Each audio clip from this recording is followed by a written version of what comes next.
Assalamualaikum warahmatullahi wabarakatuh. Perkenalkan, saya Muhammad Khairul Fahmi. Pada kesempatan kali ini saya akan memaparkan mengenai 3 metode dalam pembelajaran bahasa Arab. Yaitu yang pertama ada metode gramatika tarjamah, kedua metode mubasyirah atau metode langsung, yang ketiga ada metode syamsiah wa syafawiyah. Ketiga metode ini merupakan pendekatan yang sering digunakan dalam pembelajaran bahasa Arab yang memiliki karakteristik dan tujuan pembelajaran yang berbeda-beda. Langsung saja masuk ke yang pertama, yaitu metode gramatika dan terjemah. Metode pertama merupakan salah satu metode pembelajaran bahasa yang paling klasik dan telah digunakan sejak lama dalam pengajaran bahasa asing, termasuk bahasa Arab. Dalam metode ini, pembelajaran lebih menekankan pada pemahaman kaidah tata bahasa atau yang lebih dikenal sebagai nahwu shorof, serta kemampuan menerjemahkan teks dari bahasa Arab ke bahasa ibu atau sebaliknya. Kemudian karakteristik metode ini, beberapa ciri utama metode ini adalah pembelajaran berfokus pada penguasaan kaidah atau tata bahasa. Yang kedua, guru menjelaskan aturan gramatika secara sistematis. Kemudian, siswa diminta menerjemahkan teks atau kalimat. Dan yang terakhir, bahasa pengantar yang digunakan biasanya adalah bahasa ibu. Kelebihan metode ini antara lain yaitu memudahkan siswa memahami struktur bahasa Arab, kemudian membantu siswa membaca dan memahami teks berbahasa Arab, dan cocok digunakan untuk pembelajaran kitab atau teks klasik. Dengan demikian, metode ini juga memiliki kekurangan, yaitu kurang melatih keterampilan berbicara dan mendengar dalam bahasa Arab. Selanjutnya, metode mubasyirah. Metode berikutnya yang sering kita sebut sebagai metode langsung atau direct method. Metode ini menekankan bahwa pembelajaran bahasa Arab harus dilakukan secara langsung menggunakan bahasa target tanpa melalui proses penerjemahan. Artinya, dalam pembelajaran bahasa Arab, guru dan siswa sebisa mungkin menggunakan bahasa Arab secara langsung.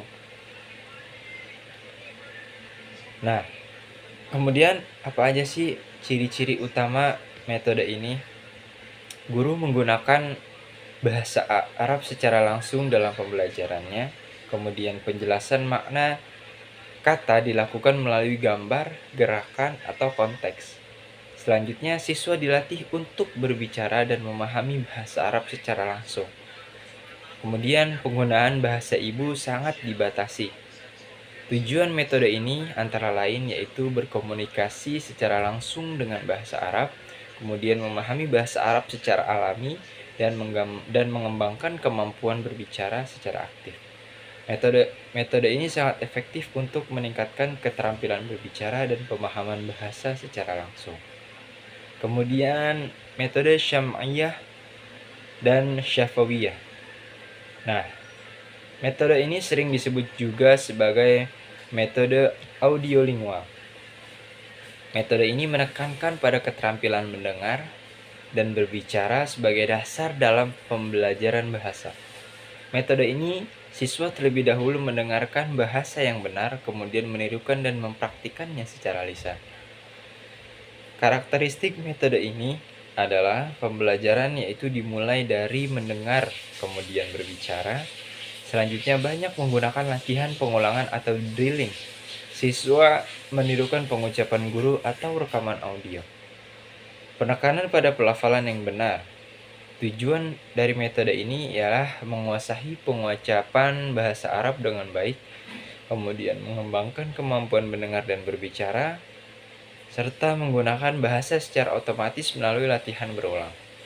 Metode ini amat sangat efektif untuk melatih kelancaran berbicara dan ketepatan pengucapan bahasa Arab.